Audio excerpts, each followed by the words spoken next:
But okay, let's start off. Applying to the US. Can you guys see my screen?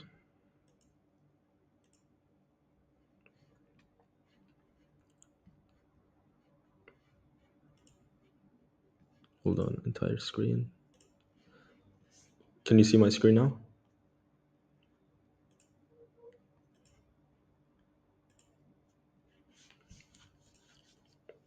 Yeah, okay.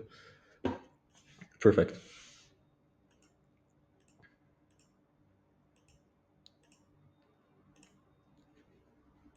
So, a little introduction about myself. I'm the founder of Admitify. We're an educational consultancy and we help dozens of students each year get into their dream universities. And so, this is our first part of our four-part series where we explore applying to the US, UK, Canada, and the EU. And so I chose the United States to start off because it's the number one destination for international students worldwide. As you can see, each year, 1 million international students uh, study at the US, and it's uh, got more students by a long shot compared to other countries around the world. So, why is this? Why is the US the primary destination of international students? So, it comes down to multiple reasons. Firstly, if you're going to study in the US and are planning to work in the US is the largest economy globally. It hosts more than half of the world's top tech firms, including 139 of the Fortune Global 500, and has multiple conglomerates in every field that you can think of. US salaries are among the highest in the developed world, and the unemployment rate is very low. So it's a very stable market and very lucrative for international students who want to settle in the US after graduation. But what if you want to settle outside the US? What does a US degree have to offer? Okay, so the US, in employers' point of view, is one of the most recognized and values degrees. As you can see, a lot of countries, a lot of universities in this list in the global employability rank are US universities. But what about the actual study experience itself? 17 out of the top 50 universities are from the US on the QS World Rankings. And most of these are brand names that you've probably heard of: MIT, Harvard, Stanford, Caltech, etc. It is for good reason. Over half the Nobel laureates are from the US, and this is not by coincidence. 12 of the top 20 institutions ranked by the Nature Index, which explores the research output and quality of universities around the world, are from the US. And so the US is a prime location if you're looking into actually studying and particularly research in the future. Third most important reason, and it's extremely lucrative for international students, is their generous financial aid. 600 universities in the US offer need based financial aid, and it's probably the most generous for international students compared to the UK, European Union, and other countries. As you can see, more than 9 billion in financial aid is awarded each year to international students alone by US institutions. And this is partly because of research endowments and government subsidies that funnel into the university itself. Most universities in the US make most of their money not by tuition fees, but by other parts of their workings. And so this allows us as students to uh, get a lot of generous financial aid compared to other countries. We're going to look into more of that later on in the presentation. Okay, so we've explored the reasons as to why you would like to study in the US, but we want to look at the application process and how it differs to other countries. So to start off, let's make our college list. And one of the most important things when addressing the US and the US admission system is it's usually holistic. And what that means is compared to the UK and Europe and the rest of the world, is that you're not really admitted based on set requirements like achieving certain grades in your high school or achieving certain grades in an admission test or your interview performance. It's usually holistic and looks at other factors like essays, recommendations, demonstrated interest at the university, and legacy. So if you have family there, etc. And so that obviously feeds into the idea that it's very unpredictable. A lot of students apply each year, and obviously you might see that universities like Oxford, for example, have 26% acceptance rate, while Harvard has a 0.5% acceptance rate, and that's partly because uh, that doesn't mean that Oxford isn't as selective as Harvard, but it really means that Oxford has their own requirements, and it filters out most of the students by the time we actually uh, look at the by the time students are actually judged by the admission officers. Well, in the US, anyone can practically apply as long as they meet the minimum requirements, which is probably like passing. And a lot of factors that we also want to consider is finances at the university and the major you choose. Some universities don't take into account your major completely. Some universities like Carnegie Mellon in the US do. For example, CS at Carnegie Mellon has a 7% acceptance rate, while English has a 25% acceptance rate. So all these subjects obviously explain the unpredictability of US admissions. And that's why we hear stories like this. Just last week, a student got turned down by 15 top colleges while having a 4.0 GPA, a 34 ACT, and a co-founder of a multi-million dollar company in valuation just at 17. And he also sold, he even earned 100,000 just by selling his first gaming company at 16. He did get into Georgia Tech, which is a top university, but getting turned down by many universities is obviously a big factor. And this obviously wasn't just attributed to his stats. His stats are obviously top tier, but it was received online, and many students actually and many admission officers looked at his essays, and his essay and that part of the application was weaker than his actual meritocratic qualities. And so that means even you, as an average student, if you might not have a multi-million dollar company uh, while at high school, or like don't think that you have a chance at Harvard, etc. It's not really about what you just do. It's about the completeness of your application. So you have to fine tune every single part. So an average student at an average high school can have great essays, great recommendation letters, and a really solid profile and get in compared to top tier student like top tier definition student like Zachary, for instance. So that really, so all that information really helps us fine tune our strategy in applying to the US. So what I personally hope for is that we approach it in a very unpredictable manner. So apply high and wide, usually 10 to 15 plus schools. I don't recommend applying to more, but if you want to, feel free to. Uh, and that's partly because admissions is unpredictable. If it was the UK, you are limited to 5 universities. If it's Europe, you're probably limited to one, depending on the country. But in the US, there's no set requirement. There's no set understanding. It really depends. And even if you are a strong candidate, the admission officers uh, hold so much power in the application process that it's very unpredictable.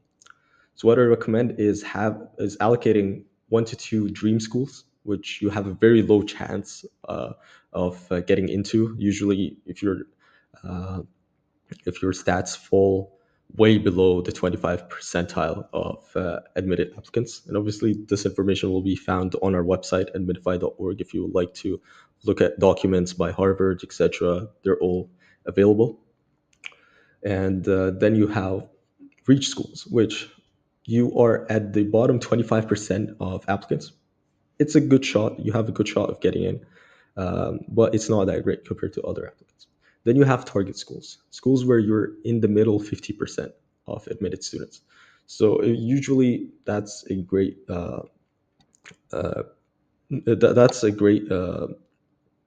choice to fall on, especially for international students, because usually international students have applied to universities locally or probably have options, especially A-level students who apply to the UK or other countries.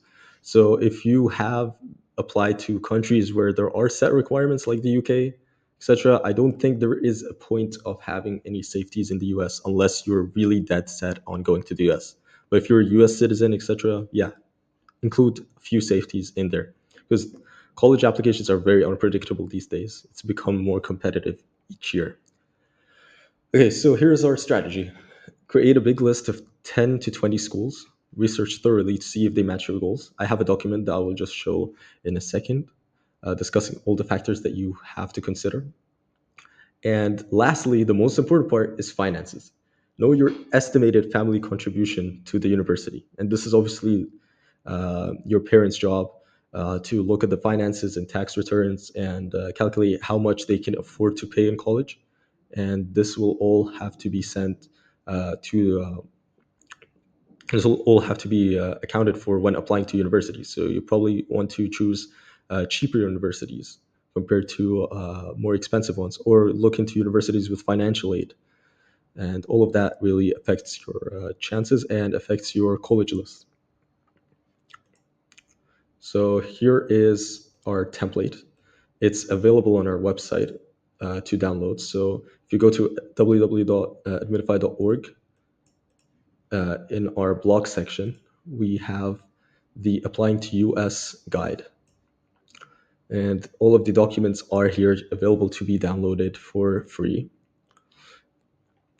And the college list organizer is our first document that we can look at. Can you guys see my screen? Yes, perfect. So as you can see here, I've set it up so that you can compare schools in the location, decision dates, the acceptance rate, all the other important factors that you might require in your application. Obviously, you can change that, replace the ACT scores. Sorry, someone wants to join the call. Let me admit them right now. Okay, perfect. Can you guys see my screen again? Yeah. So I've organized the document in such a way where pretty much all the important factors are checked out. But if you want to include more factors, feel free to do so. And I also included sections on the essay crossover. So a lot of the essays are very similar, even though they have different prompts. So take into account all of that while you're formulating your college list. Sarah, so we were just talking about our. Wait, can you see my screen? Yeah. We were just talking about our documents in the application process. This meeting is recorded, so you can so feel free to watch it again after. But I made a college list organizer to help you compare the universities that you are thinking about applying to in the U.S. And it ranks them based on a lot of important factors such as city, location, decision dates, fees, etc. And once you make that list and choose the 10 to 15 universities that you want to apply to, feel free to move on to the next section, which is the, hold on. I think the presentation is lagging. 1 second.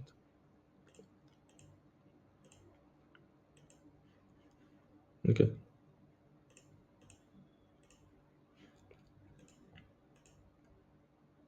Can you see my screen? Okay. So feel free to move on to the actual application process itself. So when you actually apply, there are a few portals that you have to keep in mind. Most of the universities that are going to be on your list or the ones that you're going to research are available on the Common App and also available on the Coalition application. But I don't recommend the Coalition application. Most people just go through with the Common App. It's the gold standard in applying. The only reason you would apply through the Coalition application is if you filled up the 20 slots on your Common App application. And the only people who really apply to more than 20 universities are people who have fee waivers, so they don't have to pay the application fee. And that's usually done through via your counselors. They can send in a request to have you apply to as many colleges as you want without having to pay their fees, application fees, which is a useful thing, in my opinion, as long as you qualify for it. These are the nationwide application portals. Then we move on to state specific application portals. So if you're applying to Texas universities, uh, you might have to use Apply Texas. If you're applying to universities in California, uh, especially the public ones, Cal State Apply for universities like San Diego State University, and the University of California application system for the major universities like UCLA, UC Berkeley, and it's all a unified application system. So you can just apply and submit one application and it works just fine. Obviously, it differs to the Common Apps uh, process and it has less prompts, but that's something to keep in mind. Then we have university specific portals.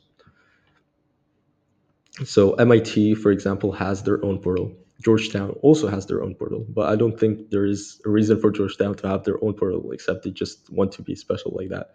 But MIT itself uh, has their own portal, partly due to their actual requirements. So they have a few extra functionalities that they won't be able to include in the Common App, which include a maker portfolio, other portfolios like research portfolios that you won't be able to add through the Common App directly. So it really just eases the process and simplifies everything. Also, the questions are very personal compared to the Common App's question, which is just sent to many universities at a time. So if you're applying to university specific portals or applying to university specific portals, just make sure your essays actually especially like every single essay actually aligns with the university itself and not just universities in general. Then we move on to the part of college essays. But first, let's actually see how we can navigate the Common App application. So I made a dummy account over here, and usually you're welcomed by the screen. You go to the college search functionality. Let's say we're applying to Harvard, for example. Just search it up. Harvard College will apply Harvard University. We add it. Now we navigate to the My Colleges section, and you'll notice two tabs, Common App and the My Colleges section. So the Common App application is usually the one that's sent to every single college. So it includes everything like your grades, your high school career, your awards, which are called honors in this application, and also activities, extracurricular activities, and you're limited to 10. So keep in mind, you have to really fine tune those activities to really show and express yourself in the best manner possible. So I don't recommend just like, for example, if you're applying to computer science, don't just put list in all your CS extracurriculars. They want to see some variation in that. They want to see that you're well rounded. So design your activities in such a way that they're very unique. Don't worry if you can't fit in all your activities, you can probably talk about them in the supplemental essays later on. This is the most important part, your personal essay. This personal essay is usually not about your achievements. Don't talk about your activities or your awards or honors again. It's really redundant. Admission officers probably seen it before. Um, so they don't care about that. They really care about a moment in your life where you actually learned something or you improved or something that opened your eyes onto something new. So they really want to see your personality shine in the Common App personal essay more than the actual major itself or other requirements. And that's really important. The essays are probably the biggest part of your application, and you really need to focus on that. So here are the prompts for 2025 to 2026. They don't really change each year, and uh, and that's why we have a list of multiple examples of of essays that we'll go through. But before we continue, we have the supplemental essays. So we went to my colleges section, and we look at the questions, and you'll find a lot of these questions are unique to the university itself.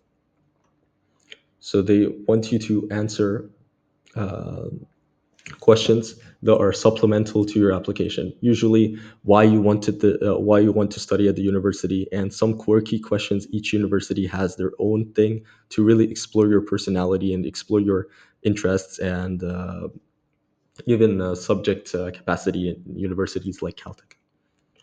Okay, so moving on, let's actually go to essay examples, as he said. Okay, essay examples, as we said. So you have the main types. Why did you choose this university?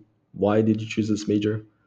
The community essay or the identity describe something that you did to help your community. These are all textbook definitions of questions you'll encounter, and you'll find a lot of overlap. And that's why in the document that I showed you earlier, we have an essay crossover section that you can just organize your essays through. That's really important. So you can just really, once you've applied to 5 universities, you can really just reuse a lot of the stuff and just edit it so that it fits the university itself. Now we move on to the actual examples of college essays, and I included a handbook on our website. If you guys check the chat link right now, it's pinned, and under the section United States Essay Guide with a free handbook, if you click on that link, it'll open up another blog post, and you can download our free US essay handbook. This handbook actually has really specific examples at top universities and tips on how to apply. So uh, there are examples of a student who got into Harvard, a student who got into the University of Pennsylvania, a student who got into UC Berkeley, John Hopkins, and you'll notice a theme. Each one is actually unique to the person themselves. This student talked about painting lessons. Other students talked about their culture. So it's less to do so with your major or just your subject that you're planning on studying and your activities, but more to do so with what you learned in your life or your personality. And obviously, here are a few tips as well. The document has some great tips. Avoid cliches like sports injury, comeback stories, or trauma dumping, basically. Yeah, and this presentation will also be sent so you can look into it more deeply. Yes, it has very nice tips. Now we have the extracurricular section. So in the extracurricular section, you have to keep in mind that you only have 10 slots.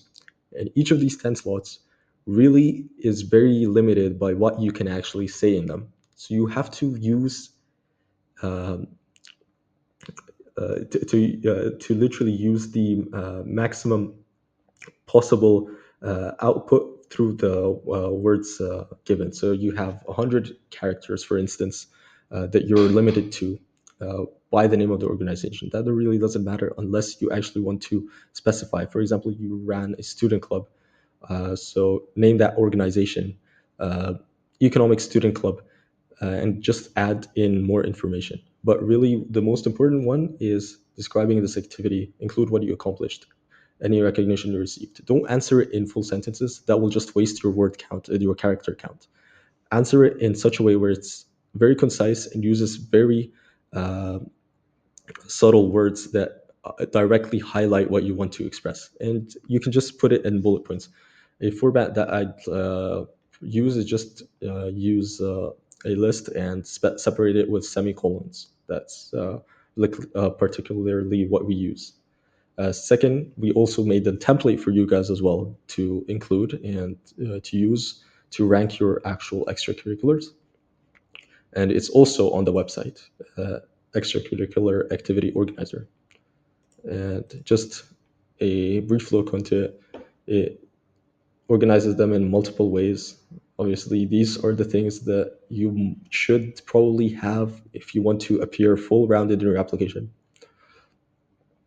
And a lot of them go through research, clubs and activities at school, organizations that you joined, and responsibilities as well at home. You can even include responsibilities at home, even if you want to in your essays or your ECs. A lot of that comes down to what you want to do and your actual specific application, but these are all important things that you have to keep in mind. Remember, ninth and 10th activities count, but be sure to include obviously family responsibilities. So anything that happens throughout your high school career counts. Anything that happens before your high school career doesn't really count in this situation. Uh,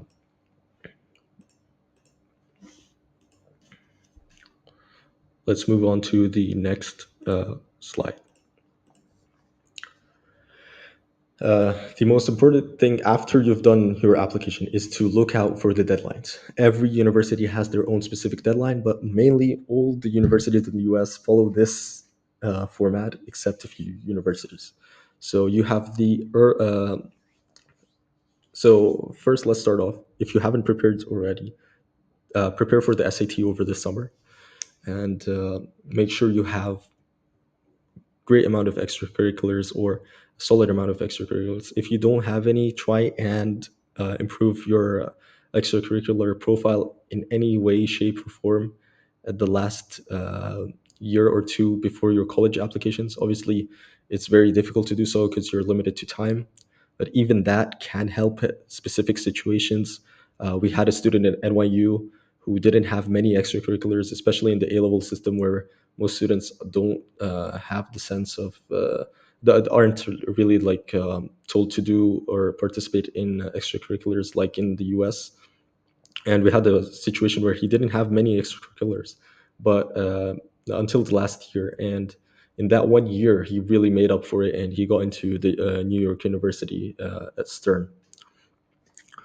And then over the summer, you also have to write your supplemental essays. If you want to keep that later on, sure thing, but will be uh, you will be very limited with time and mocks, etc., in your school exams.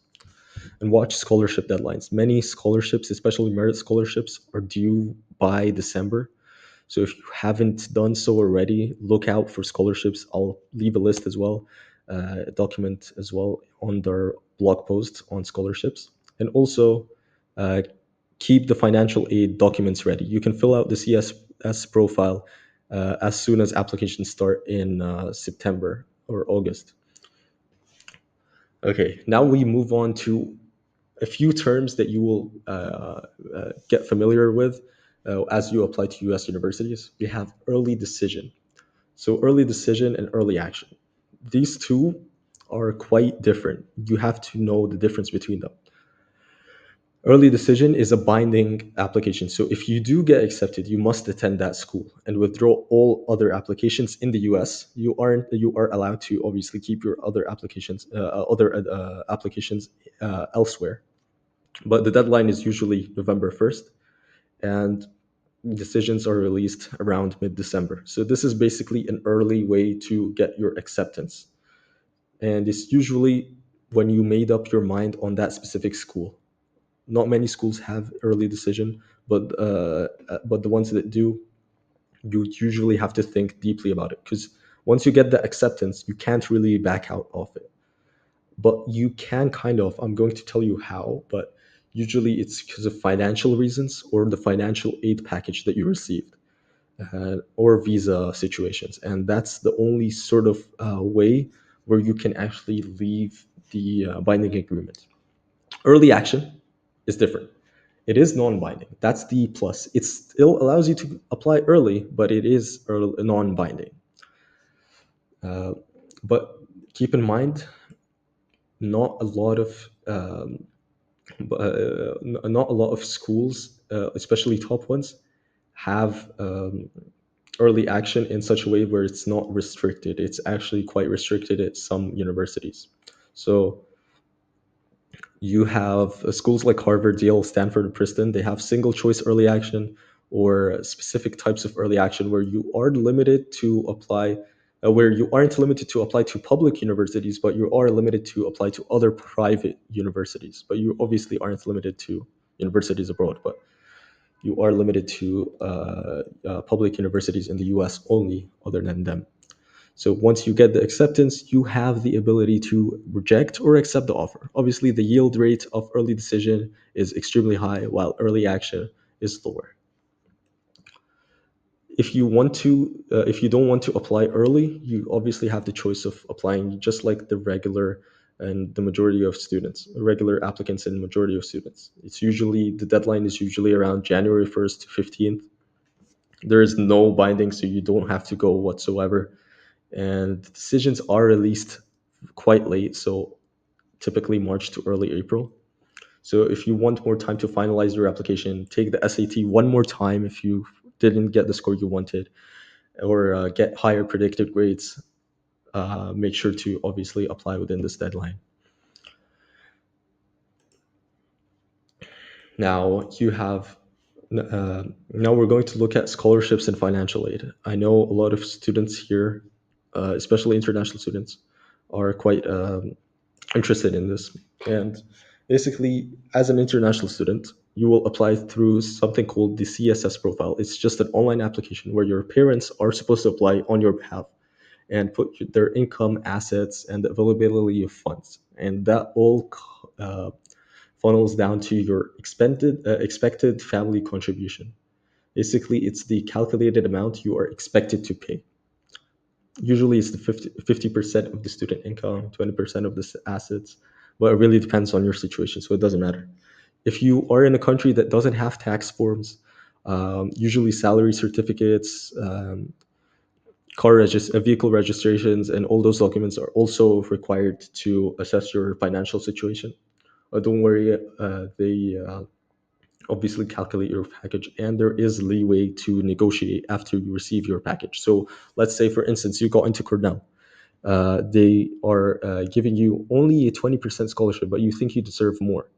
You can reach out to them and negotiate to get a higher package, financial aid package. And even if you don't, if you think that financial aid package is fair, try and ask if you can get more money. It's quite useful.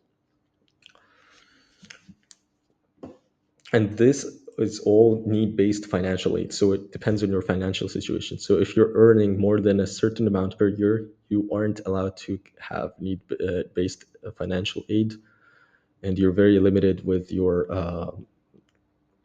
with obviously the amount of money that you get. So you are probably only going to apply to merit-based aid, which is in the form of scholarships or grants. So this is more merit based. So it's your academic extracurricular achievement and not financial need. And not all colleges do that. Some colleges do. A lot of a lot of Ivies don't even have merit based scholarships because they expect the students to be best of the best in general. So only need based aid is given at most Ivies, and usually usually this aid is very hard to get. It's a small percentage of the aid given by universities each year.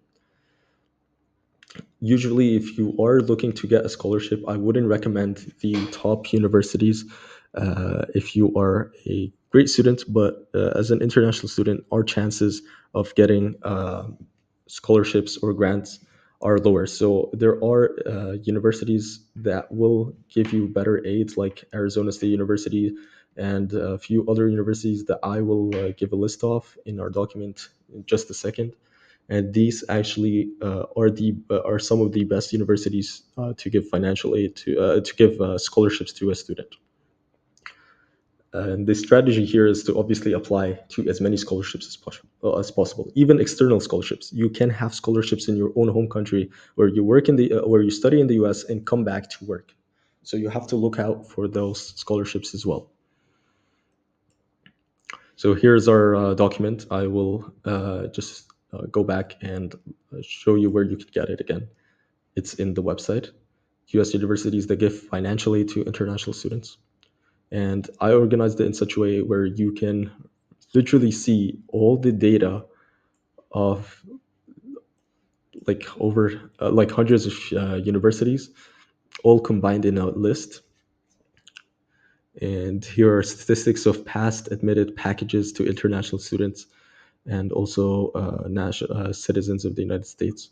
And you can compare which universities you have a higher shot of getting into and getting aid from. obviously, as you can see, it's not the top tier names. It's not just the top tier names that appear in this list. A lot of them are also smaller private and public universities in the US. So keep in mind, as an international student, if you want to maximize the amount of aid that you get, don't just target the top tier universities which have a low acceptance rate, but also target the mid tier universities that give out aid and scholarships. Let's go back to our presentation.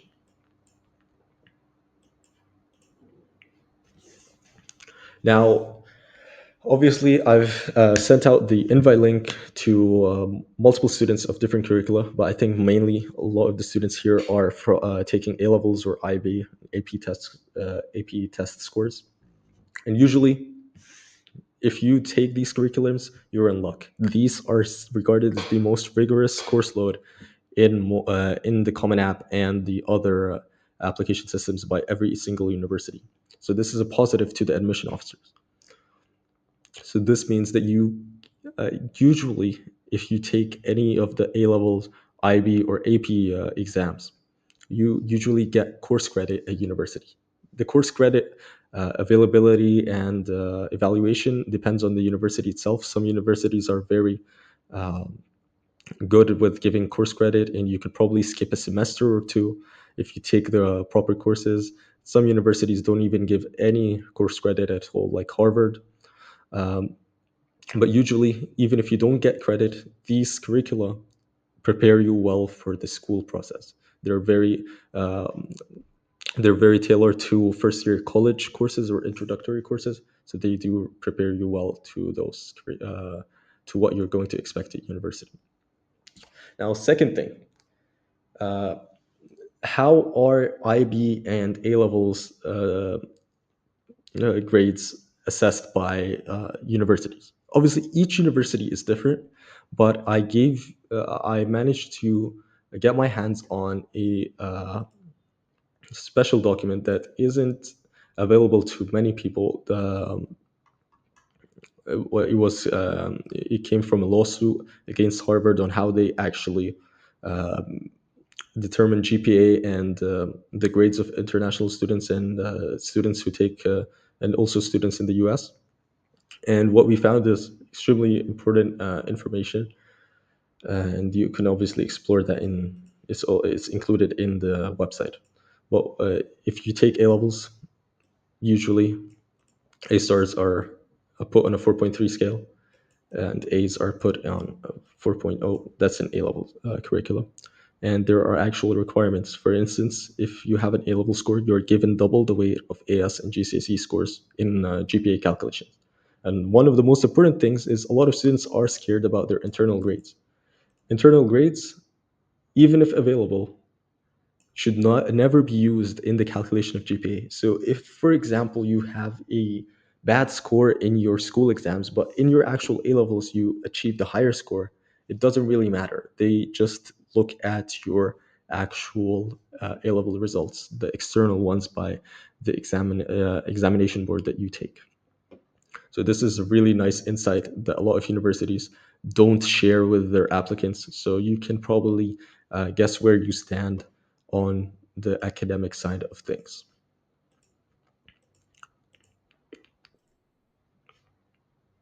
One student raised their hand. Are you able to speak in the call, or yeah? Can you speak, or is the microphone requirements not working? Hold on. Let me see if.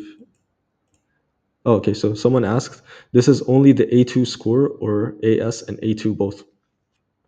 So usually in the UK, they don't use AS scores. So if you take A levels in the UK, they just give you double the weight. But yeah, if you only took AS scores, they hold half the weight of the full A level. So for example, if you're predicted 3 A stars and you had 3 A's at AS levels, the 3 A stars they'll double the score and also calculate it with your AS scores in the GPA calculation. So everything is taken into account. Uh, Let me see if you guys can actually ask questions. Are you able to unmute yourselves? Yeah, I think you guys can, right?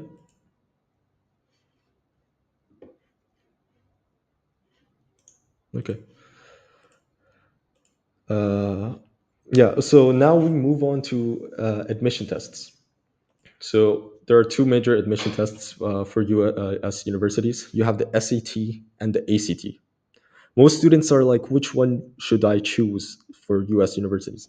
And I'm going to be honest with you, US universities don't really care which one you take.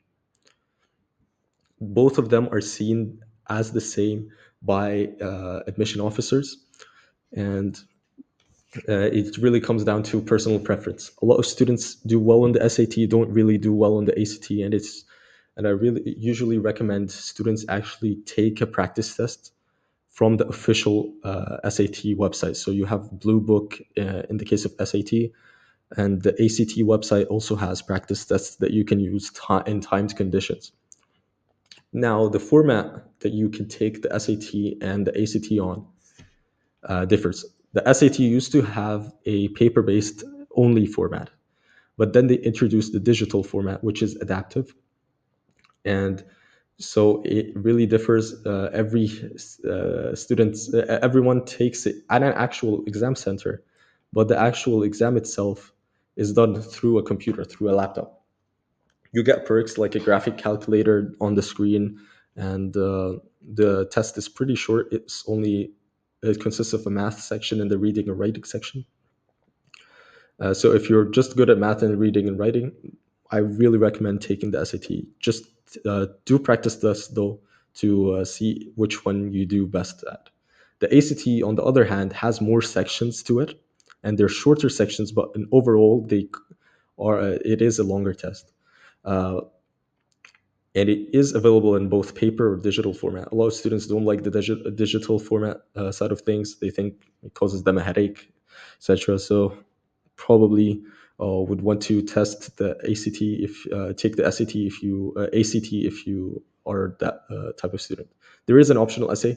Most universities nowadays don't even look at the essay part, so you don't really need to do that. Um, and yeah, so the actual scoring system really depends. The ACT is scored out of 36 points. The SAT is scored out of 1600. If you get a 1500 score on the SAT or above, it usually opens up the doors to most of the top universities in the US. In the ACT, as long as you got a 33 plus or 34 plus on the ACT, it opens doors to the top universities and really high scholarships. And now we look into actual SAT and ACT in university admissions. So most universities during COVID, because the SAT and ACT were canceled, stopped taking test results. So what happened was a lot of them were test blind, and after COVID, they became test optional. Um, and the difference between these terms really depends. Some universities, like the UCs, are test blind, meaning that they don't care about your SAT or ACT score at all. So they don't take that into account. So if you didn't do well on the SAT or ACT, and that's really a common thing with a lot of students, even if they have high grades in their actual school exams like A levels, they might not do well on on these test scores. So personally, if you do want to, just apply to the universities who are test blind. If you have a score that usually falls below the 25 percentile score historically of the university. However, you have universities who are test optional. So it basically means that if you have a test score and it falls within the admitted percentile scores, sure thing, go ahead, submit it to the university. But if it doesn't fall within those scores, it really hinders your application, because a lot of the universities, as unfortunate as it is, really want to maximize their stats and selectivity, because that